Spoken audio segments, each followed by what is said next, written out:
आज हम बात करेंगे प्रेम और जुदाई की एक ऐसी जबरदस्त कहानी की जो सीधे हमारे शास्त्रों से निकल कर आती है। ये कहानी है एक ऐसे मिलन की जो मुमकिन हुआ एक बहुत ही दुर्लभ खगोलीय घटना की वजह से। तो चलिए इस कहानी की गहराइयों में उतरते हैं।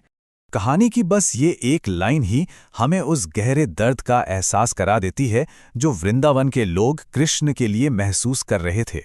सोचिए, ये सिर्फ यादें नहीं थीं, बल्कि एक ऐसी बेचैनी थी जो सालों से उनके दिलों में पल रही थी। तो हमारी ये कहानी इन 5 पड़ावों से गुजरेगी।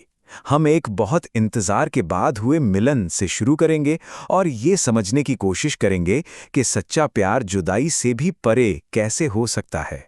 तो सीन कुछ ऐसा है कि कृष्ण और उनका परिवार यानी यादव अब द्वारका में रहते हैं और उनका बचपन जहां बीता था वो जगह व्रज वो बहुत पीछे बहुत दूर छूट गई थी। और इसी दूरी ने एक बहुत लंबे और दर्दनाक इंतजार को जन्म दिया। और फिर एक भविष्यवाणी होती है, एक बहुत ही दुर्लभ सूर्य ग्रहण की। अब ऐसे मौकों पर पुण्य कमाने के लिए हजारों लोग समंत पंचक नाम की पवित्र जगह पर इकट्ठा होते हैं। लेकिन ये कोई आम ग्रहण नहीं था, ये तो किस्मत का एक इशारा था, एक बहाना था बिछड़ों को मिलाने का। और बस यहीं पर सारी कहानियां एक साथ मिलती हैं। वहां राजा महाराजा अपनी सेनाओं के साथ पहुंचे, यादव पहुंचे और सबसे जरूरी वृंदावन के वो लोग भी पहुंचे जिनकी आंखों में सालों से बस एक ही इंतजार था कि कब वो अपने कृष्ण को एक बार फिर से देख पाएंगे। और यहीं कहानी का वो हिस्सा आता है जो सीधे दिल में उतर जाता है। सोचिए, जब सालों से बिछड़े हुए लोग एक दूसरे से मिले होंगे तो क्या हुआ होगा। भावनाओं का एक ऐसा सैलाब आया जहां खुशी के आंसू और इतने सालों के दर्द के आंसू सब एक हो गए।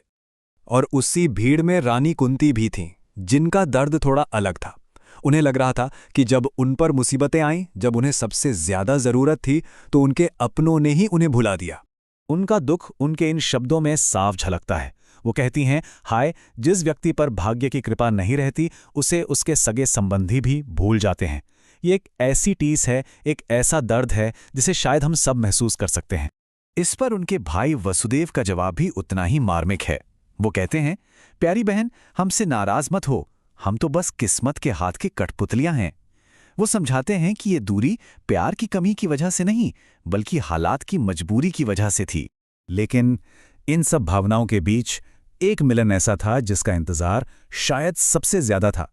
कृष्ण और बलराम का अपने उन माँ बाप से मिलना, नंद और यशोदा से, जिन्होंने उन्हें वृंदावन में पाला पोसा था।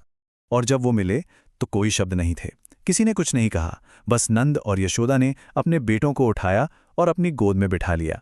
और उस एक पल में सालों का इंतजार, सालों का दर्द सब धुल गया। कभी कभी खामोशी में ही सबसे ज्यादा शोर होता है। और अब हम आते हैं कहानी के क्लाइमैक्स पर, उस मिलन पर जहां भक्ति अपने चरम पर थी। कृष्ण और गोपियों का मिलन।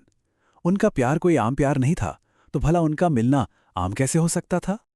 उनके प्यार की गहराई का अंदाजा आप इसी बात से लगा सकते हैं कि वो अपनी पलकें बनाने वाले को कोसती थीं।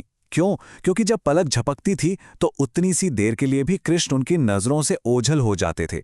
मतलब इतनी शिद्दत। कृष्ण भी उनके इस इंतजार को समझते थे। वो उन्हें एक तरफ ले जाकर बहुत प्यार से पूछते हैं, मेरी प्रिय सखियों, क्या तुम अब भी मुझे याद करती हो? वो उन्हें समझाते हैं कि वो क्यों इतने समय तक दूर रहे। और इतने सालों बाद जब गोपियों ने कृष्ण को देखा तो उन्होंने सिर्फ उन्हें गले नहीं लगाया, बल्कि अपनी आंखों के रास्ते कृष्ण को अपने दिलों में उतार लिया। और वहीं अपने अंदर ही वो उनके ध्यान में पूरी तरह से खो गईं। ये एक रूहानी मिलन था।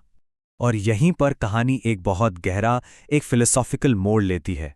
ये जो मिलना हुआ है, ये अब एक आध्यात्मिक ज्ञान में बदलने वाला है, जहां कृष्ण प्रेम और जुदाई का असली मतलब समझाते हैं। कृष्ण उन्हें समझाते हैं सर्वव्यापी होने का मतलब। इसका सीधा सा मतलब है वो शक्ति जो हर चीज का स्रोत है, जो हर चीज के अंदर भी है और बाहर भी। और अगर ऐसा है तो फिर उनसे पूरी तरह अलग होना तो नामुमकिन है ना? कृष्ण कहते हैं कि देखो, मैं ही हर चीज की शुरुआत हूं और मैं ही अंत। मैं तुम्हारे अंदर भी हूं और बाहर भी। ठीक वैसे ही जैसे हवा, पानी, मिट्टी हर चीज में मौजूद हैं। इसलिए असली कनेक्शन दूरी का मोहताज नहीं होता, वो तो बस सच्चे प्रेम भाव से बनता है। और गोपियों की ये आखिरी प्रार्थना ये दिखाती है कि वो कृष्ण की इस गहरी बात को अपने दिल में उतार चुकी थीं। अब वो कृष्ण को बाहर नहीं खोज रही थीं, वो चाहती थीं कि कृष्ण की मौजूदगी उनके अपने दिलों के अंदर महसूस हो। असल में उन्होंने जुदाई पर जीत हासिल कर ली थी। तो ये कहानी आखिर में हमें एक बहुत बड़े सवाल के साथ छोड़ जाती है कि अगर प्यार और भक्ति में इतनी ताकत है कि वो किसी भी दूरी को मिटा सकती है, तो फिर ये जुदाई, ये अलगाव, क्या ये सच में होता भी है या ये बस हमारे मन का एक वहम है?